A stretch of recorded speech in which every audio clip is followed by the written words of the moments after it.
Olá amigos, olá internautas, olá você que nos acompanha pela Rede Mundial de Computadores, aqui no RDTV e no Repórter Diário. Os internautas acompanham entrevistas, muito bate-papo, muitas informações importantes. E hoje nós vamos falar sobre um caso que ainda permanece marcado aqui na região do ABC. Desde 2002 vamos falar da morte de Celso Daniel, que é tema de um livro que será lançado oficialmente na próxima semana, mas que já está à disposição nas livrarias, inclusive com a primeira edição já esgotada. Estou falando de Celso Daniel, Política, Corrupção e Morte no Coração do PT. O escritor, o autor do livro é Silvio Navarro, que é jornalista, está presente aqui, editor da Veja, está aqui com a gente para falar um pouquinho dessa publicação e desse trabalho importante. Muito obrigado pela gentileza, Silvio, tudo bem? Anderson, tudo bem? Eu que agradeço pelo convite e é um prazer estar aqui conversando com você e com os seus telespectadores nas redes sociais, na internet. Muito obrigado. É isso aí.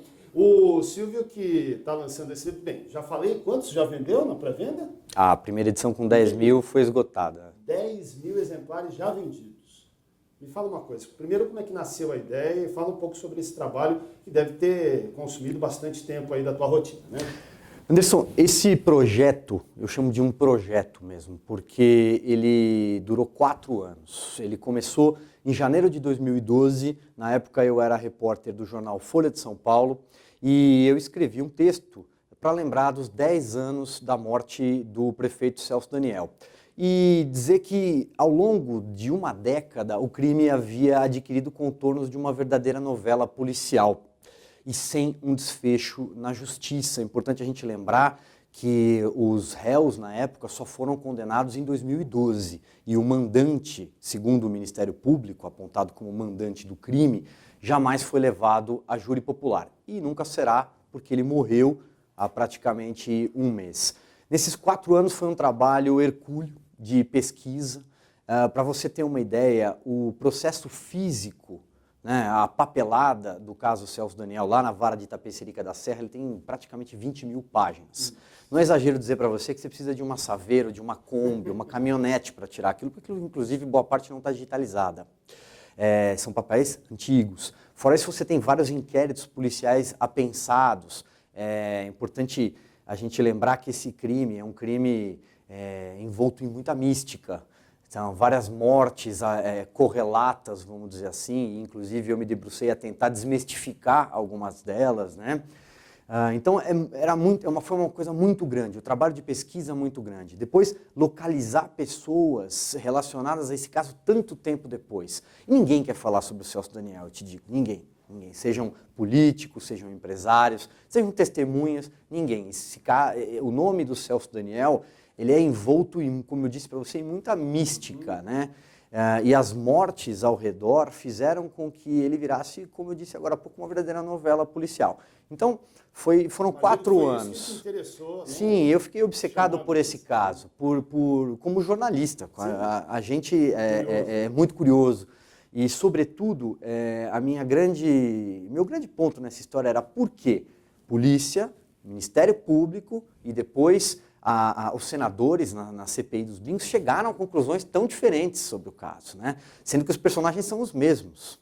Então, eu me debrucei sobre isso, eu fiquei obcecado por esse caso, por tentar investigar tudo aquilo que eu pudesse, pesquisar sobretudo e tentar localizar pessoas e contar a vida delas, quem eram aquelas pessoas e como que direto ou indiretamente elas poderiam estar ou não relacionadas ao caso. E sempre com uma preocupação de compor uma narrativa, um livro técnico, um livro amparado e sustentado por documentos, do começo ao fim, por depoimentos, por declarações, muitas entrevistas, mas muitas falas também relacionadas aos depoimentos oficiais.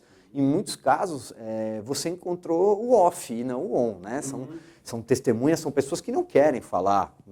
Olha, use aquilo que eu disse oficialmente para a justiça e para as autoridades. Mas está tudo aí. A história foi recontada, é um mosaico, tanto no aspecto do assassinato, a parte do crime de homicídio, como também, e aí é muito importante porque eu acho que falar da corrupção hoje, à luz dos dias de hoje, em que a gente viu tudo o que aconteceu no Brasil, né, que a Lava Jato descobriu, inclusive com figuras que remetem àquela época de Santo André, né? E Santo André é citado, é bom dizer isso, né? Sempre que se fala da Lava Jato, muitas vezes diz assim, ó, o nascedouro de tudo isso foi Santo André, a origem de tudo isso foi Santo André. Anderson, eu gosto de usar a seguinte expressão: Santo André foi um laboratório da corrupção. Santo André foi o projeto piloto, né, de um modelo de corrupção para abastecer caixa de campanha.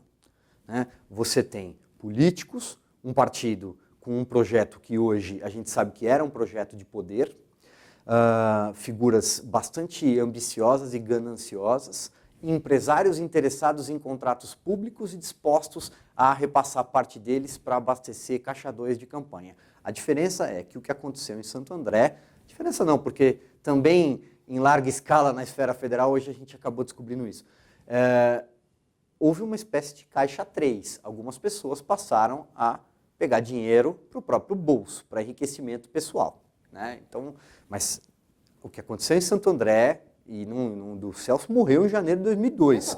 Mas isso é anterior. Sim, né? E a tese começou na gestão dele.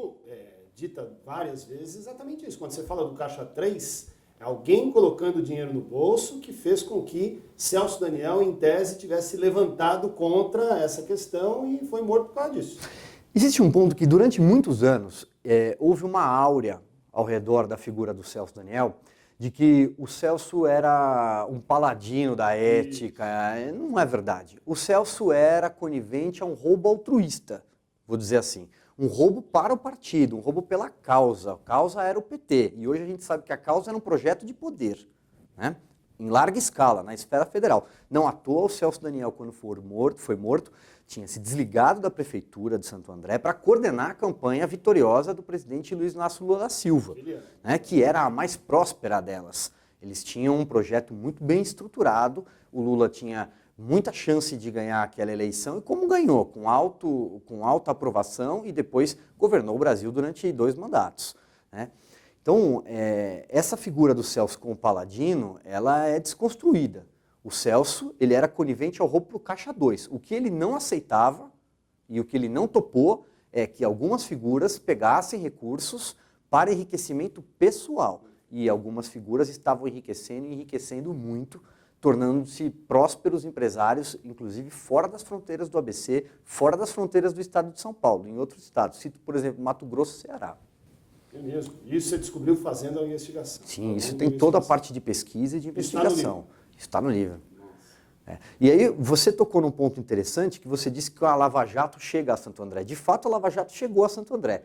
A 27ª fase da Operação Lava Jato, batizada de Carbono 14, ela inclusive prendeu figuras de Santo André, do ABC paulista, né, empresários, e descobriu que recursos públicos chegaram a Santo André, chegaram às mãos desse empresário. É dinheiro desviado da Petrobras. Né? Recursos que saíram de um empréstimo fraudulento do Banco Chaim, e mais tarde os Chaim viriam a ganhar um contrato para operar a sonda Vitória 10.000 da Petrobras, e esse dinheiro, 6 milhões de reais, chegou às mãos do empresário Ronan Maria Pinto, aqui do ABC. Esse dinheiro foi usado para ele comprar um jornal no ABC. Bem, isso não sou eu que estou dizendo, isso está na Operação Lava Jato. Sim, foi noticiado. Justamente. É importante dizer isso também. Bem, a pergunta que a região toda faz é quem matou Celso Daniel? Todo mundo pergunta. Né? Você fala, existe um que executou, mas o processo é um processo muito mais complexo. Né? Anderson, como eu te disse, o livro é um livro técnico. Eu não vou acusar ninguém.